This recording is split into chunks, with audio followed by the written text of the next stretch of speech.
wabarakatuh. Perkenalkan, nama saya Muhammad Nur Lutfi Maulana, NIM F1C020097, jurusan mesin, Fakultas Teknik Universitas Mataram. Ya, saya di sini akan mewawancarai Saudara Salman tentang tantangan Pancasila. Ya, langsung saja saya bertanya langsung kepada Saudara Salman. Gimana menurut Anda, apa tantangan Anda tuh tentang tantangan Pancasila tuh? Baik, terima kasih Saudara Lutfi. Di era reformasi memang sudah bukan hal yang tertutup, memang sudah bukan hal yang awam lagi ketika kita melihat bahwa tantangan dalam pendidikan Pancasila itu sudah sangat banyak sekali. Ya. Mungkin ada beberapa hal yang dapat saya jabarkan mengenai tantangan pendidikan Pancasila ini. Yang pertama mengenai era globalisasi. Era globalisasi ini sudah sangat banyak sekali berpengaruh kepada pendidikan Pancasila. Ini juga salah satu tantangan kita untuk ini juga merupakan salah satu tantangan pendidikan Pancasila itu sendiri. Kenapa era globalisasi ini dapat menjadi tantangan dalam pendidikan Pancasila? Karena di era globalisasi banyak sekali masyarakat Indonesia yang meniru apa yang dilihat. Contohnya sekarang globalisasi, kita menggunakan handphone dan sebagainya, sosial media, kita melihat apa yang terjadi di luar sana, di luar Indonesia tentunya. Ketika kita sudah melihat apa yang terjadi di luar sana, mereka mencontoh atau kita mencontoh apa yang mereka lakukan, sehingga itu secara tidak langsung mengikis ideologi Pancasila itu sendiri, sehingga itu menjadi tantangan pendidikan Pancasila itu sendiri. Untuk kita semua, tantangan bagi kita semua.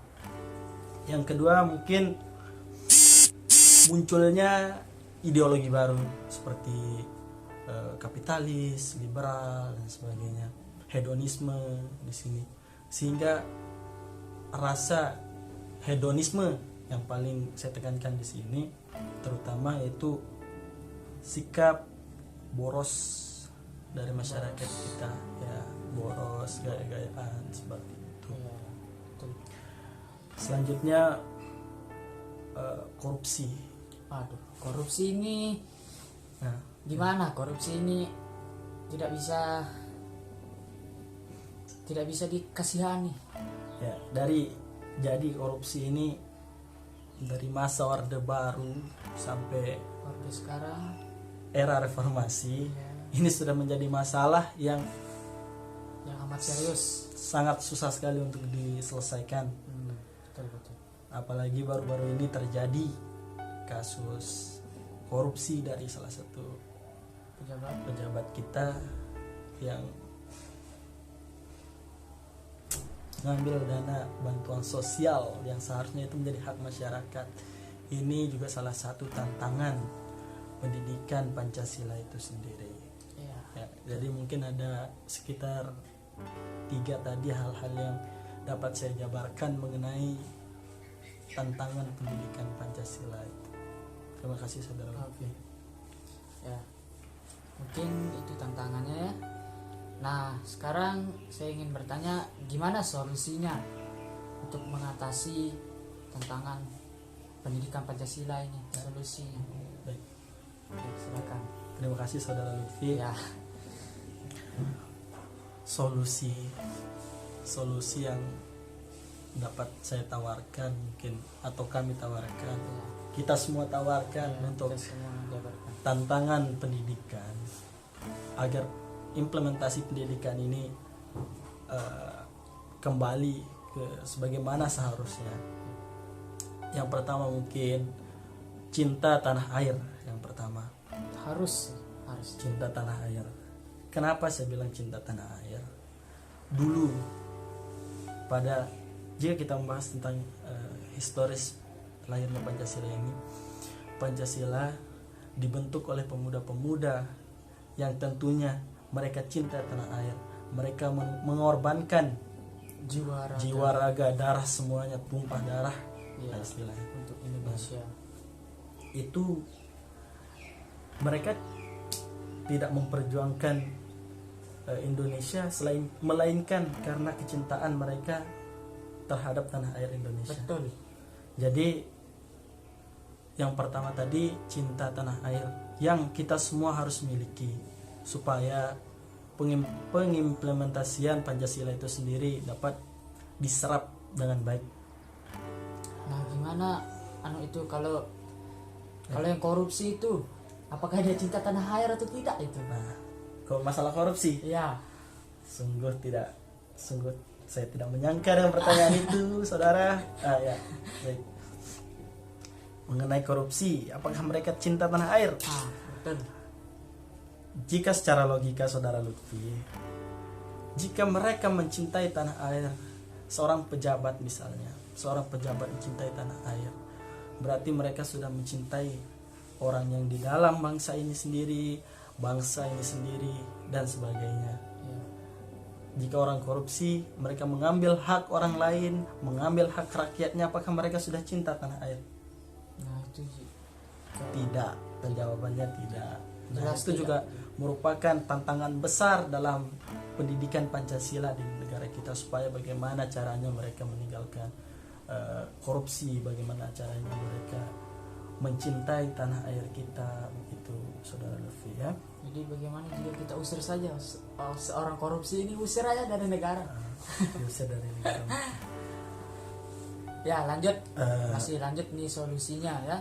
Nah, yang kedua solusinya yang dapat kami tawarkan, iman dan takwa. Sesuai dengan Pancasila sila 1, yaitu ketuhanan yang Maha Esa. Bagaimana cara kita beriman kepada Tuhan dan bagaimana juga kita mencintai tanah air. Iya, tanah air.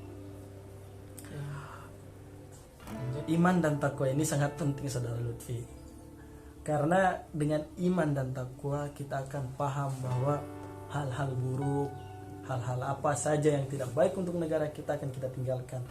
Jika kita sudah taat kepada Pencipta, maka sudah barang tentu kita akan mencintai lingkungan kita, mencintai tanah air kita. Kita akan mengimplementasikan pendidikan Pancasila itu dengan baik. Memiliki akhlak, ya. Begitu, saudara. Akhlak. Ada pertanyaan lagi, saudara? Gimana ya? Ya mungkin hanya segitu dulu ya. Sekian. Terima kasih, saudara. Sekian dari saya dan saudara Salman. Terima kasih saudara Salman atas waktunya untuk saya wawancarai. Sekian dari saya. Wassalamualaikum warahmatullahi wabarakatuh dan selamat siang. Assalamualaikum warahmatullahi wabarakatuh. Kembali lagi dengan saya Muhammad Maulana. Dalam kesempatan ini saya akan mewawancarai salah seorang teman yang bernama Didik. Ya, kita langsung ke pertanyaan saja ya. Gimana menurut Anda tentang tantangan pendidikan Pancasila? Tantangan pendidikan Pancasila. Ya, kalau menurut saya tantangan Pancasila itu kita uraikan dulu. Yang pertama itu munculnya ideologi baru seperti ideologi liberalisme, kapitalisme, dan hedonisme yang dibawa oleh pengaruh luar yang sangat bertolak belakang dengan ideologi kita, yaitu ideologi Pancasila. Selanjutnya adalah menurunnya rasa persatuan dan kesatuan. Mungkin itulah menurut saya tantangan Pancasila yang kita hadapi. Menurunnya Ya, menurunnya rasa persatuan dan kesatuan. Sebagai bangsa Indonesia. Ya, kalau solusinya gimana? solusinya menurut Anda itu solusinya gimana untuk menghadapi tantangan pendidikan Pancasila ini? Kalau untuk memberikan solusi menurut saya, kita harus mempertegas tentang profesionalisme. Harus profesional. Ya, profesionalisme, meningkatkan cinta tanah air dan peningkatan iman dan takwa terhadap Tuhan Yang Maha Esa, Subhanallah. serta disertai sikap keterbukaan, sikap kebersamaan dan sikap kemitraan, serta sikap harmoni kepada setiap warga negara. Harus harmonis, tidak Nah. ada pertikaian, Nah, tidak ada ribut-ribut, tawuran apalagi. Nah, Jangan itu. tawuran. Jangan. Kalau tawuran itu tidak menjaga, Nah, tidak menjaga persatuan bangsa. benar. Oke. Selanjutnya, kemampuan profesional yang tinggi. Sifat tantangan yang dihadapi masa kini mengharuskan adanya profesionalisme di masing-masing bidang untuk menanganinya. Dengan adanya globalisasi yang membawa keterbukaan ekonomi di bidang dengan segala implikasi persaingannya, penanganan masalah tidak dapat dilakukan secara amatritis dan bersifat coba-coba. Apalagi kemampuan profesionalisme ini tidak diperhatikan yang mengakibatkan kita tidak dapat bersaing dengan perusahaan lain atau perusahaan di luar Indonesia. Maka dari itu Indonesia selalu menjadi negara berkembang. Nah, tidak bisa maju Betul itu. kalau Jadi nggak ada yang profesional, nggak bisa maju. kita harus meningkatkan agar kita ini menjadi negara maju. Nah, Tidak benar. hanya menjadi negara berkembang saja. Mau sampai kapan Indonesia punya utang? Betul itu. Mari lunasi utang Indonesia dengan Nah, membayar benar. pajak. Jangan merusak fasilitas yang diberikan oleh negara. Benar. Demo jangan merusak. Nah, demo secara cerdas. Betul itu. Jangan anarkis. Nanti dilempari kamu sama gas air mata. Mantap. Mungkin hanya segitu ya. Nah, mungkin itu aja yang bisa saya sampaikan. Saya Ya. kembalikan ke ini. Mungkin hanya segitu yang bisa disampaikan oleh saudara Didi, dan mungkin hanya segini yang saya dapat sampaikan dan mewawancarai. Sekian, wassalamualaikum warahmatullahi wabarakatuh. Assalamualaikum warahmatullahi wabarakatuh. Kembali lagi dengan saya Muhammad Nurul Maulana. Di yang ketiga kalinya saya mewawancarai seorang teman yang bernama saudari Yati. Ya, langsung saja saya ke pertanyaan. Apa menurut Anda tentang tantangan pendidikan Pancasila? Ya, pendapat Anda. Pendapat saya yang pertama itu karena pengaruh globalisasi, di mana pengaruh globalisasi dapat mengancam nilai-nilai Pancasila. Globalisasi juga mengakibatkan kebebasan tanpa batas, di mana munculnya paham-paham baru yang meniru kebudayaan luar yang bertolak belakang dengan nilai-nilai Eropa. Seperti itu. Itu pendapat Anda. Nah, kalau solusinya itu gimana menghadapi tantangan pendidikan Pancasila itu solusinya gimana? Menurut saya mencintai kebudayaan. Caranya itu dengan mencintai kebudayaan Indonesia. Dengan cara juga jangan meniru kebudayaan luar. Cinta Cintai tanah air. produk-produk Indonesia. Ya, cinta tanah air. Lalu memberikan pengajaran dan pengamalan tentang Pancasila kepada masyarakat Indonesia. Itu Ya, Ya. itu aja.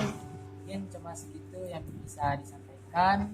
Sekian, wassalamualaikum warahmatullahi wabarakatuh.